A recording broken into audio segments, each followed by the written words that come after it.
Bonjour à toutes et tous et bienvenue dans le podcast de l'Institut Wallon de l'évaluation, de la prospective et de la statistique, l'IWEPS, consacré à ses publications, travaux et actualités. À la présentation, Aurélie Hendrix et à la technique, Laurent Verly. Dans ce numéro, nous accueillons Régine Pack et Olivier Meunier, économistes à l'IWEPS. Bonjour et bienvenue à tous les deux. Bonjour Aurélie. Bonjour Aurélie. Alors si vous êtes au micro aujourd'hui, c'est pour nous parler de la toute récente publication du rapport sur l'économie wallonne 2024.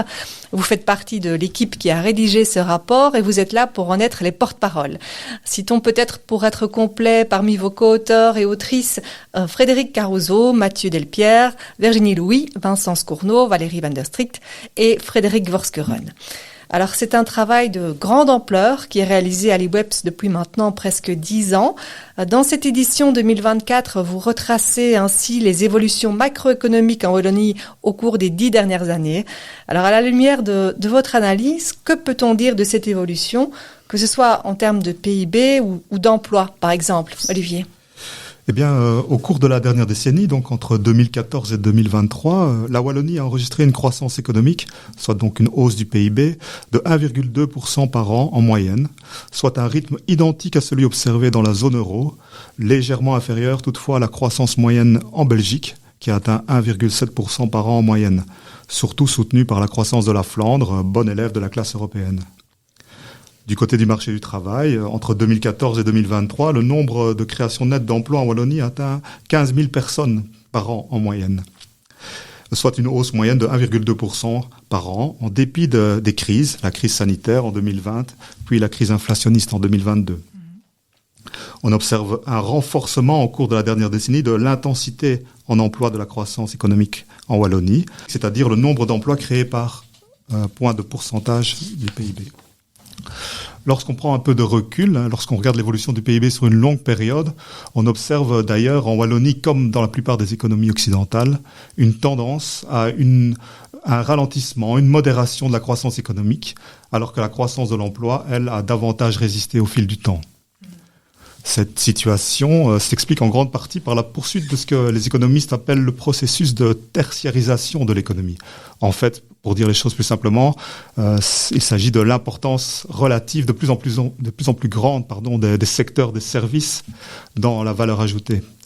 Un nombre de plus en plus grand de travailleurs trouvent un emploi dans les services aux entreprises, les services publics ou les services de santé, des branches qui affichent un niveau de productivité relativement plus faible, au détriment des branches industrielles historiquement plus productives. On parle alors d'un épuisement des gains de productivité qui pose évidemment un défi pour l'économie wallonne. Durant la première partie de la période étudiée, donc de 2014 à 2019, vous observez que la Wallonie a connu une période d'expansion économique avec des retombées positives tant pour les ménages que pour les entreprises. Régine. Oui, d'après les statistiques que nous avons analysées, la situation des ménages et des entreprises wallonnes s'est améliorée entre 2014 et 2019. Le pouvoir d'achat des ménages s'est renforcé. On peut citer 3 raisons à cette augmentation. L'inflation faible, la baisse régulière du chômage sur les 5 années et des allègements fiscaux qui ont été mis en œuvre en deuxième partie de période. Au niveau des entreprises, la situation aussi s'est améliorée. Les entreprises ont profité d'un renforcement de la demande dans la zone euro, de politiques de modération du coût de la main-d'œuvre et de taux d'intérêt historiquement bas qui leur ont permis d'investir massivement. Vous mettez également l'accent dans ce rapport sur l'économie wallonne sur 2 crises majeures récentes que sont la pandémie en 2020 et la forte hausse des prix en 2022, Olivier. Oui, en effet, 2 chocs énormes qui ont fait tanguer l'économie mondiale et qui n'ont bien sûr pas épargné l'économie wallonne. La crise sanitaire d'abord, la pandémie et les contraintes visant à endiguer la propagation du virus, le confinement, on s'en souvient tous, ont provoqué un recul inédit du PIB wallon, comme en Belgique et en fait partout ailleurs en Europe. Le PIB wallon a ainsi chuté de 5,9% en 2020. 2 facteurs ont toutefois permis aux particuliers et aux entreprises wallonnes de mieux affronter la crise sanitaire. D'une part, on vient de le dire, la santé financière des ménages et des entreprises s'était renforcée au cours de la période 2014-2019. D'autre part, et plus important sans doute, l'adoption rapide par les pouvoirs publics d'une politique de soutien véritablement massive, en particulier pour protéger l'emploi, accès facilité au temps partiel des salariés, droits passerelles pour les indépendants. Résultat, l'emploi s'est largement maintenu en dépit de l'ampleur inédite de la récession. Les pertes d'emploi ont été limitées, hormis, il est vrai, pour les statuts les plus flexibles du marché du travail, les travailleurs intérimaires notamment. Et c'est logiquement la durée moyenne du travail qui a amorti le choc récessif. La croissance a ensuite rebondi au cours des années 2021 et 2022, soit 4,8% en 2021 et encore 3,3% en 2022, avant que la détérioration du climat conjoncturel, c'est-à-dire l'emballement des prix des matières premières et les très vives tensions géopolitiques nées du conflit en Ukraine, ne freinent à nouveau la croissance de l'économie wallonne. En 2023, le PIB wallon progressait encore à un rythme de 1,7%. Oui, rappelons en effet que le PIB wallon 2023 ne sera publié dans la statistique officielle de l'ICN qu'en février 2025. Alors, Olivier, est-ce que tous les secteurs de l'économie ont réagi de la même manière aux crises que vous évoquiez ? Non, et c'est une spécificité de ces deux crises. La dimension sectorielle s'est révélée particulièrement marquante lors des crises sanitaires et énergétiques. L'impact de ces crises sur les secteurs variant en fonction de leur exposition aux contraintes sanitaires et en fonction de leur intensité énergétique. Cette dimension explique en partie pourquoi l'économie wallonne a moins rebondi que l'économie flamande en 2021. La Flandre, relativement plus industrielle, profitant davantage de la reprise des activités industrielles à l'échelle internationale. De même, après le blocage des dépenses en 2020, la dépense de consommation des ménages wallons s'est révélée plus lente qu'en Flandre, notamment en 2022. Le pouvoir d'achat des Wallons a en effet relativement plus souffert de la hausse des prix énergétiques.